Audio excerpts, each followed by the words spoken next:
every night it still haunts me that this happened. I'll put my vote in for Mushoku, Anime but... Award goes to... Name of this. Name of this. Demon Slayer. No! No! Entertainment District Arc. No! No! Wait, am I winning? What? I know this isn't really meant to be taken seriously because after all it is just one big popularity contest. But me being the isekai fanatic I am, couldn't just sit idly by and let Crunchyroll commit what was essentially an affront to God himself. I mean, Demon Slayer? Really? I'm not gonna act like it doesn't belong in this genre, but to pit such a low fantasy against the high fantasy powerhouses of Overlord, Mushoku Tensei, and Made in Abyss, well, that just doesn't make sense. For those unfamiliar with what I mean, high fantasy refers to an alternate world filled with all sorts of imaginative creatures, landscapes, and magic. It's a completely separate universe that shouldn't bear any resemblance to our own. The key element defining low fantasy then would have to be the setting's location in the real world, a world not far off from our own in which magical creatures and elements intrude into.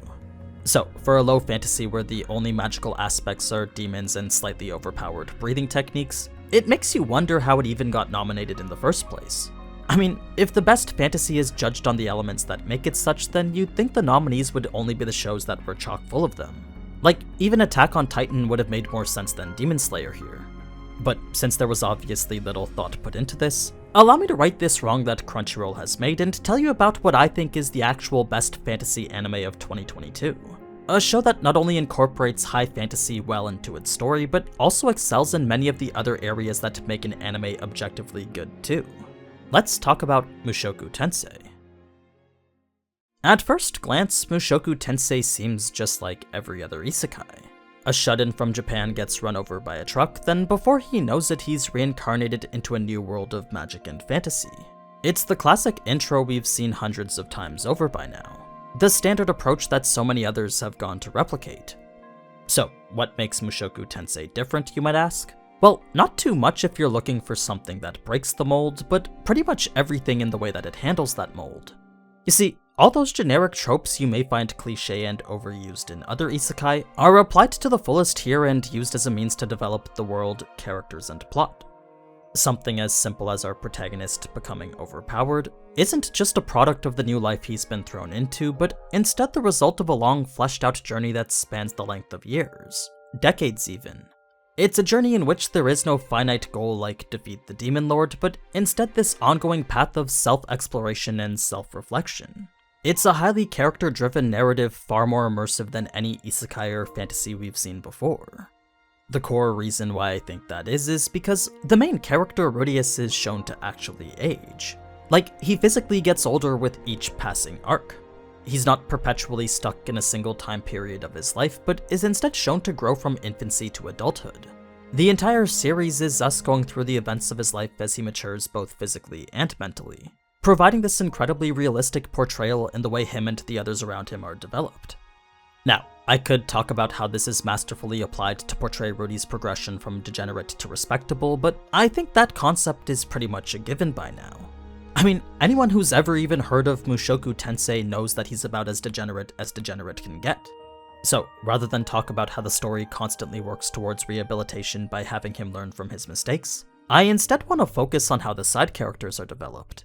You see, it's not just Rudy who's on this journey of growth and self-exploration. With a lot of the other characters not fitting in much like how Rudy did in his past life, you'll find several parallels between them and Rudy, along with quite a few significant developments of their own. Take for example Paul, Rudy's father. While being just as degenerate as his son, a significant crisis paves the path towards his redemption. He initially starts off as a deadbeat and almost splits the entire family, but over time and throughout that previously mentioned crisis, Paul goes through numerous ups and downs while discovering just how important family really is to him. It's all part of the journey that develops him into a better father and husband. If we look at the female protagonist, Eris, next, as a character so intent on becoming strong, she's constantly reminded of just how weak she is. So what initially starts off as a hot-headed character always quick to violence, slowly becomes one that's more disciplined as she's forced to confront her weaknesses and flaws. It's another journey that focuses on personal growth, one that leads to purpose and self-understanding. Now, with other characters dealing with themes like atonement and belonging, what they all eventually come back to is growth and self-improvement. It's just as Giguk once said in his own video talking about this. Rudy and the others aren't characters intended for us to self-insert into, but instead characters intended to provoke self-reflection. Personally, I like to think it's all to show it's never too late to turn your life around. No one wants to live their life the way that Rudy lived his before, so why waste the life that we have now? We're not gonna get a second chance at it like how Rudy did. So whether it's through Rudy or any of the other characters' impactful journeys, you'll come to see that it's all about making the most out of the life that you're living now. And it's that deep-seated basis in such a profound topic that really makes Mushoku Tensei excel in terms of plot and character development, far better than any of the other fantasy we got last year. Now, an intriguing plot and character development are always good, but what about the characteristics that make it a fantasy? The brand new world and magical elements within it? I mean, that is after all the category we're vying for here. Well, when it comes to that, the influence of magic is just the tip of the iceberg. Whereas other isekai center their whole plot around it, magic isn't the end-all be-all here. Yes, it does have a complex and fleshed out system, but so too does the element of swordsmanship. Both are equally important and prevalent in this world where power is so disparate between those at the top and those at the bottom. So, it's not just whoever can fling the most powerful spells, but instead whoever's mastered their skills in swordsmanship or magic best. Even the very art of combat is something that's heavily explored throughout the series.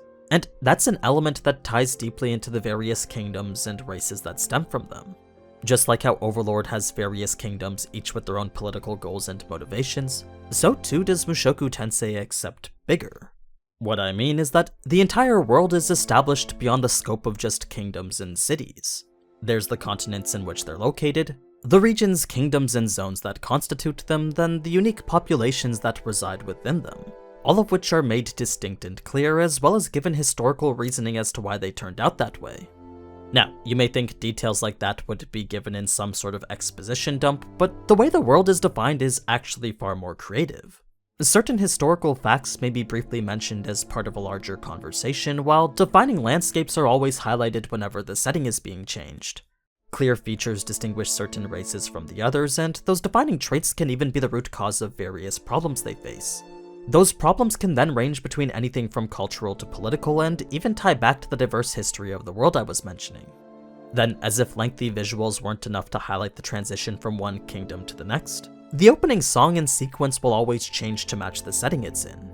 So, let's say one episode is in the Fatoa region, this song will always be the one that plays during the opening. If the next episode is in the Holy Kingdom of Milis, the opening song will change to this one. It's a well-known concept in music known as a leitmotif, a recurrent theme of musical composition associated with a specific person or situation. Since the leitmotifs here are associated with individual places, there's a certain sense of familiarity and nostalgia that's created whenever it happens. It's a small yet highly impactful detail that immerses you right from the beginning of the episode.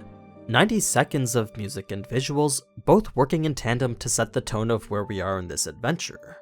Aside from that, we also have monsters, gods, and demon lords, floating castles, academies, and churches, wars of all scopes and sizes, then even separate worlds adjacent to this one. That may sound like elements you've come across before, but I assure you each is implemented in a way that you've likely never seen before.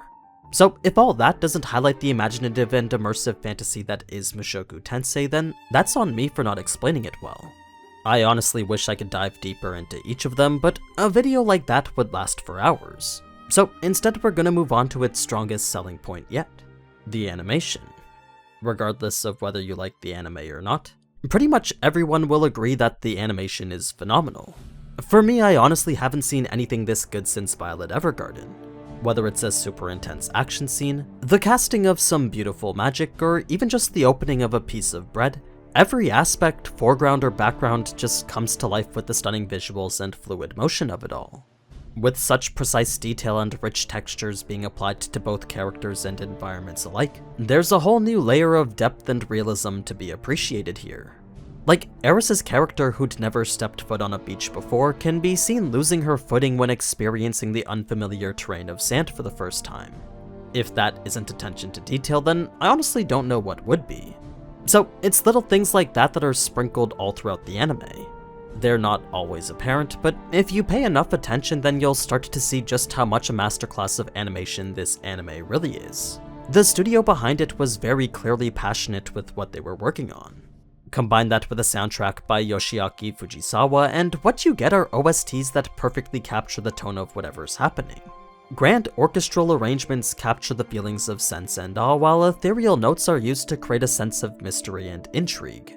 There's such a wide range of moods and emotions to cover that it's no wonder the entire soundtrack spans the length of hours. They really do go to enhance the emotional impact of everything, especially the leitmotifs I mentioned earlier. So, whether it's the captivating soundtrack, stunning visuals, or engaging storytelling, just about everything in Mushoku Tensei was amazing. Thus the reason I felt the need to make this video. I know the Anime Awards aren't meant to be taken seriously, but it just didn't feel right letting things sit like this. So, Mushoku Tensei, here's your AniNews award for the best fantasy anime of 2022. It's not really worth anything, but at least with this I can sleep a little bit better now. But yeah. Now, before I go, if you want to get yourself one of these desk mats, then you can do so now with the link in the description. It's a high-quality, ultra-wide mousepad that takes inspiration from a lot of my favorite anime, so feel free to check those out down below. But anyway, as always, thank you so much for watching, and if you enjoyed this type of anime content, then you already know what to do. So, until next time, ciao!